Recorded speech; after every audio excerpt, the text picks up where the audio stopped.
Halo, assalamualaikum warahmatullahi wabarakatuh.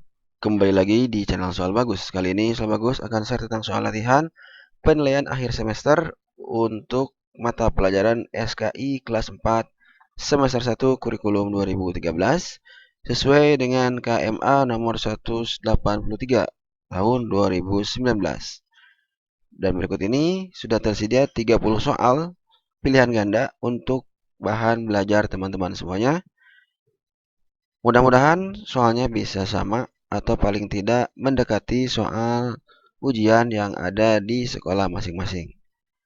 Baiklah, langsung kita ke nomor 1. Tapi sebelum dilanjut, silahkan di subscribe dulu channelnya untuk mendapatkan informasi terbaru lainnya.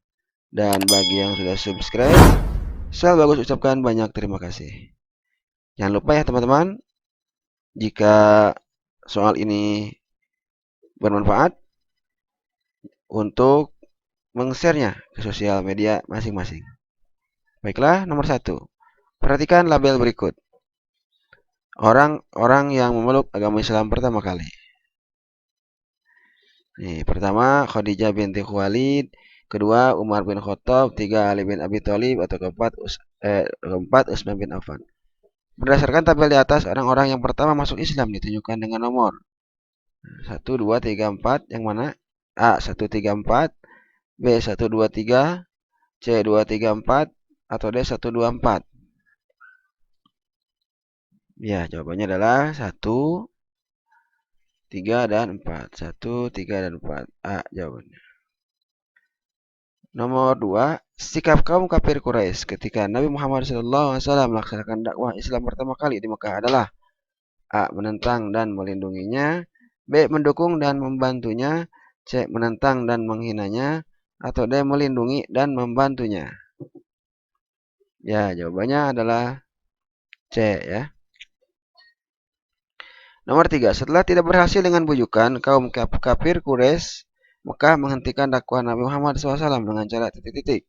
A. Kekerasan dan akhlakul karimah, B. Kasih sayang dan pengertian, C. Lemah lembut dan kekerasan, atau D. Kekerasan dan ancaman. Ya, kekerasan dan ancaman. Nomor 4, perhatikan tabel berikut. Nah, di sini ada tabel ajakan Nabi Muhammad SAW dalam berdakwah. Pertama, mengajak untuk menyembah Allah Subhanahu wa taala, kedua, berbuat baik terhadap sesama, ketiga, berperang untuk mendakwahkan Islam, dan keempat, tidak boleh saling bermusuhan. Nah, dari tabel di atas yang merupakan ajakan Nabi Muhammad SAW dalam berdakwah secara terang-terangan ditunjukkan dengan nomor titik-titik. Ya, yang mana? A 1 2 ya, A 124, B 123, C 134, atau D 234. Ya, ini yang betul adalah 1, 2, dan 4. Ini berperang untuk mendakwahkan Islam salah ya. Oke, nomor 5. Jadi jawabannya adalah ini A. Nomor 5, Nabi Muhammad SAW ketika kita dakwah pertama kali hanya terbatas kepada keluarganya dan orang-orang yang dikenalnya saja. Beliau menyampaikan dakwahnya pertama kali di sebuah rumah milik titik-titik. A. Zubair bin Awam, B. Abdurrahman bin Auf, C. Sa'ad bin Abi Waqqas, atau D. Arqam bin Abil Arqam. Ya, D ya, Arqam bin Abil Arqam. 36 36. Nomor 6, perhatikan tabel berikut. Sifat Abu Lahab. 1. Menyayangi dan melindungi Nabi Muhammad SAW. 2. Menolak dan mengancam Nabi Muhammad SAW. Ketiga, memusuhi dan mengancam Nabi Muhammad SAW. Dan keempat, menentang dan tidak mau menerima. Dari tabel di atas, yang merupakan sifat Abu Lahab ketika menerima dakwah Nabi Muhammad SAW ditunjukkan dengan nomor titik-titik. Ya, ini sifat Abu Lahab ya. Yang jelas tidak menyayangi dan tidak melindungi Nabi Muhammad ya. Berarti 2, 3, 4 di sini. Coba kita lihat. 2, 3, 4, B bukan, C bukan, D. 2, 3, 4. D jawabannya. Nomor 7. Nabi Muhammad SAW ketika mendakwahkan agama Islam dan membina pengikut-pengikutnya dilakukan dengan penuh A. Kesabaran dan ketabahan, B. Kekerasan dan ketabahan, C. Kezaliman dan kesabaran, atau D. Kehinaan dan kemuliaan. Ya, nomor 7 jawabannya adalah A, ya, kesabaran dan ketabahan. Nomor 8, bekas hamba sahaya laki-laki yang telah menjadi anak angkat Nabi Muhammad SAW dan pertama masuk Islam adalah A. Bilal bin Rabah, B. Labibah, C. Ummu Aiman, atau D. Zaid bin Harisah. Jawabannya adalah B, ya, A, ya, Bilal bin Rabah. 9. Orang yang menolak secara kasar ketika Nabi Muhammad SAW berdakwah dari keluarga sendiri adalah A. Abu Lahab, B. Abu Thalib, C. Abdul Muthalib, D. Umar bin Khattab. Jawabannya adalah pamannya, yaitu Abu Lahab.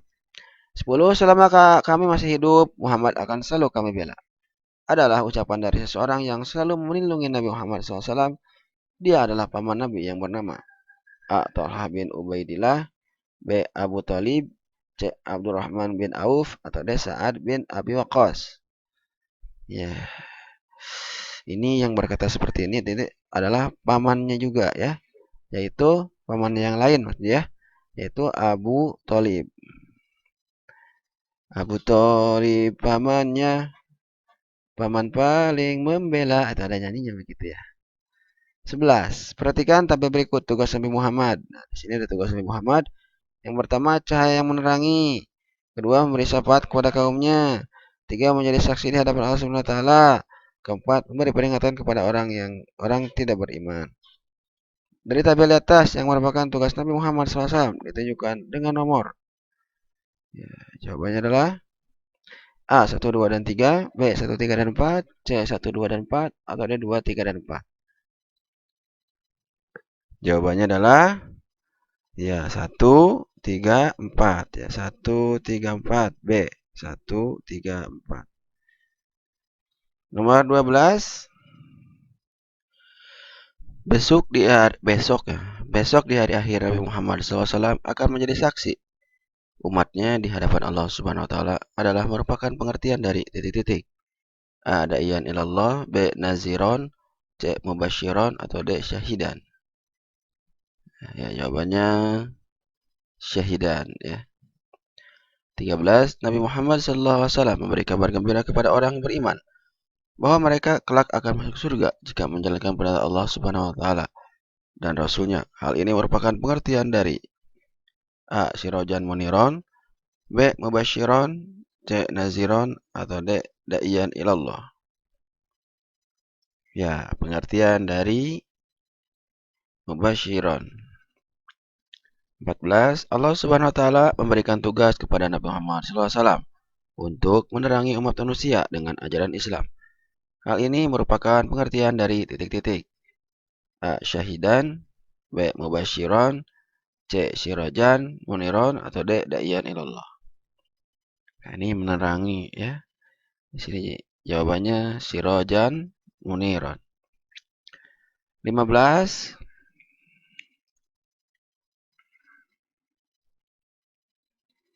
Ini ada sifat-sifat Nabi Muhammad, ya, sifat mulia Nabi Muhammad SAW ketika berdakwah. Ini ditunjukkan dengan nomor berapa, ya? 1. Jujur perkataan dan perbuatannya. 2. Bijaksana dan cerdas. 3. Menyampaikan perintah dan larangan Allah Subhanahu wa taala. 4. Menjaga amanah yang diberikan dan khianat. Nah, ini yang aneh, ya. Amanah tapi khianat. Nah, berarti 1, 2, 3, ya. 1, 2, 3. 1, 2, 3. 1, 2, 3. C jawaban. Nomor 16. Farhan adalah siswa kelas 4 MI. Dia sering berusaha membantu orang miskin dengan memberikan makanan dan minuman. Sifat Farhan tersebut bagaikan orang yang berjuang. A. Habis-habisan, B. Fastabiqul khairat, C. Mati-matian, atau D. Jihad fisabilillah. Ya, 16 jawabannya adalah bagaikan orang yang berjuang jihad fisabilillah. Mana nih? Itu. 17. Nabi Muhammad SAW terhadap orang yang pernah menyakitinya tidak pernah membalas dengan menyakitinya lagi.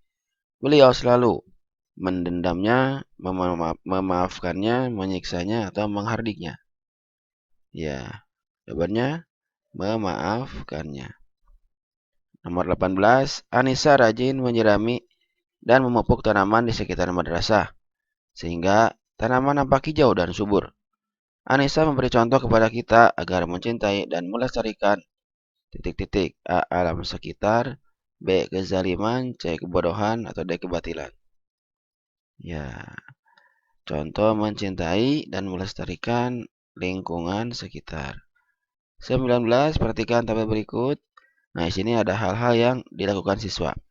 1. Mengadakan reboisasi dan penghijauan. 2. Membuang sampah di bak sampah dan sungai. 3. Membersihkan halaman dan ruang madrasah. 4. Menyirami tanaman dan memupuknya. Dari tabel di atas yang seharusnya dilakukan oleh siswa madrasah ditunjukkan oleh nomor A 1, 2, dan 3, B 1, 3, dan 4, C 1, 2, dan 4, atau D 2, 3, dan 4. Iya. Jawabannya adalah membuang sampah di bak sampah dan sungai. Masa iya ya? Ini bak sampah dan sungai juga. Nomor 1, reboisasi. Oke, reboisasi. Kemudian membersihkan halaman madrasah boleh. Kemudian menyirami tanaman dan memupuknya. Tuh. Jadi jawabannya adalah 1, 3, 4. 1, 3, dan 4. B ya. 20. Banjir dan tanah longsor banyak menimbulkan penderitaan bagi warga di sekitarnya. Pada dasarnya, bencana alam ini diakibatkan oleh titik-titik. A. Azab Allah, B. Perbuatan manusia, C. Ulah binatang buas, atau D. Ulah para ahli lingkungan. Ya, 20. Jawabannya adalah B ya. Zaharul fasada bil bari wa bahari bima kasabat aidin nas ya. Karena disebabkan oleh ulah tangan manusia. 21. Perhatikan tabel berikut. Sebab-sebab sahabat hijrah ke Habsyah. 1. Terus-menerus dianiaya kaum kafir Quraisy. 2. Mekah tempat aman untuk Islam. 3. Kekerasan yang dilakukan kaum kafir Quraisy. 4. Habasyah dipimpin oleh seorang raja yang adil. Dari tabel di atas yang merupakan sebab-sebab para sahabat Nabi Muhammad SAW hijrah ke Habasyah ditunjukkan dengan nomor. Ya, nomor berapa saja? Ini yang pertama ya, karena dianiaya terus-menerus oleh kafir Quraisy. Kemudian kekerasan ya yang dilakukan kafir Quraisy. Terus yang keempat, rajanya adil, bijaksana. Jadi satu ya, 3, 4. 1, 3, 4. Nah, jawabannya ada sini. Oke, nomor 22. Jika hendak menyembelih binatang, Rasulullah SAW menyuruh agar binatang tersebut dalam keadaan sehat dan titik-titik dalam penyembelihannya. A. Menyegerakannya, B. Melambatkannya, C. Menunggunya, atau D. Melihatnya. Ya, dan menyegerakan ya, yang lama-lama. 23. Perhatikan tabel berikut. Nah, di sini orang-orang yang hijrah ke Habasyah pertama. A. Abu Huzaifah bin Jubair bin Awam, B. Utsman bin Maz'un dan Abdurrahman bin Auf. 3. Abu Salamah dan Ummu Salamah. 4. Utsman bin Affan dan Ali bin Abi Thalib. Ya, ini yang mana jawabannya? A. 1, 3, dan 4, B. 1, 2, dan 4, C. 1, 2, dan 3, D. 2, 3, dan 4. Ya, jawabannya adalah ya 1, 2, dan 3 ya. 24. Sekarang 24. Setelah sampai di Habasyah, kaum muslimin diterima oleh Raja Habasyah yang bernama Raja Najasyi. Mereka diterima dengan titik. A. Kekejaman penduduk Habasyah. B. Tidak senang hati lalu diusir. C. Dilempari dengan batu kotoran. D. Penghormatan yang sebaik-baiknya. Ya, ini rajanya adalah orang yang baik ya, yaitu dihormati dengan penghormatan yang sebaik-baiknya. 25. Setelah 3 bulan menetap di Habasyah, dengarlah kabar bahwa kaum kafir Quraisy Mekah yang selalu menyiksa kaum muslimin telah takluk oleh Nabi Muhammad SAW. Berita ini disebarkan oleh titik-titik. A. Kaum kafir Quraisy, B. Raja Habasyah, kemudian C. Kaum muslimin Mekah, atau D. Umar bin Khattab. Nah, ini ada berita hoax ya. Nih, ternyata berita hoax ini udah zaman dulu udah ada nih. Jadi kaum kafir Quraisy ya mengelabui ya kaum muslimin. Katanya sudah takluk oleh Nabi Muhammad, padahal bohong. Jadi ini kaum kafir Quraisy ya disebarkannya nih. 26. Perhatikan label berikut. Pemboikotan Bani Hashim. Pertama, tidak boleh menikah dengan kaum Quraisy. Kedua, tidak diperkenankan berjual beli barang. Ketiga, tidak boleh berkomunikasi. Keempat, tidak boleh untuk mengasihi dan menyayangi. Dari tabel di atas yang merupakan isi undang-undang pemboikotan terhadap Bani Hashim ditunjukkan dengan nomor A 1, 2, dan 4, B 1, 2, dan 3, C 1, 3, dan 4, atau D 2, 3, dan 4. Ya, di sini ya yang tidak boleh itu ada di 1, 2, dan 4 ya. Oke, 27 kaum muslimin yang hijrah ke Habasyah disebabkan karena Raja Habasyah yang penyayang, zalim, mempunyai lahan yang subur, adil dan bijaksana. Adil dan bijaksana ya. Oke, adil dan bijaksana. 28. Kaum muslimin kembali ke Mekah pada hijrah yang pertama disebabkan oleh perintah Nabi Muhammad SAW. Hasutan kaum kafir Quraisy di Mekah diusir dari Raja Habasyah, dilempari batu oleh penduduk Habasyah. Ya, jawabannya adalah ini hasutan ya. Karena tadi ya ada hoax itu. Katanya kafir Quraisy sudah dikalahkan oleh Nabi Muhammad padahal belum. Itu bohong. 29. Kaum muslimin ketika hijrah ke Habasyah diterima oleh masyarakat dengan baik. Lemparan batu mengusir keluar Habasyah kemarahan. Ya, diterima dengan baik. 30. Sebab-sebab Rasulullah SAW menganjurkan sahabat untuk berhijrah ke Habasyah adalah A. Ancaman kaum kafir Quraisy yang semakin meningkat. B. Kota Habasyah yang sangat subur dan makmur. C. Menuju kota yang maju perdagangannya. Atau D. Perintah pemimpin kaum kafir Quraisy. Ya, ini jawabannya adalah ancaman kaum kafir Quraisy yang semakin meningkat ya. Maka dianjurkan untuk hijrah ke Habasyah seperti itu. Baiklah 10 soal sudah 30 maksudnya. 30 soal sudah dibahas. Mudah-mudahan bermanfaat buat teman-temannya, buat teman-teman. Mohon maaf atas segala kesalahan. Sampai jumpa di video selanjutnya. Wassalamualaikum warahmatullahi wabarakatuh. Sampai jumpa.